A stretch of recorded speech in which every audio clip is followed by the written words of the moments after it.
রোজা রেখে যদি কেউ ইচ্ছাকৃতভাবে ভেঙে ফেলেন তাহলে সেক্ষেত্রে তার করণীয় কি?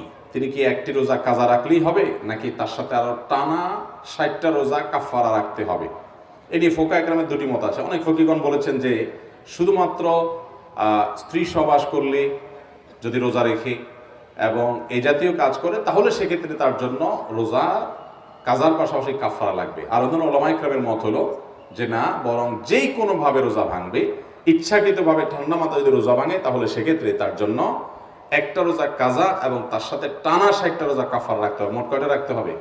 61টা। এবং টানা রোজা রাখতে গিয়ে মাঝখানে কোনো গ্যাপ তৈরি হয় তাহলে আবার শুরু থেকে রাখতে হবে। আর যদি এইভাবে টানা 60টা রাখার সক্ষমতা তার না থাকে তাহলে 60 জন মিসকিনকে খাদ্য দান করতে হবে। এর মাধ্যমে তার এই রোজার কাফারা আদায় হবে। রোজা রেখে ভেঙে ফেলা এটা খুব ভয়াবহ একটা বিষয়।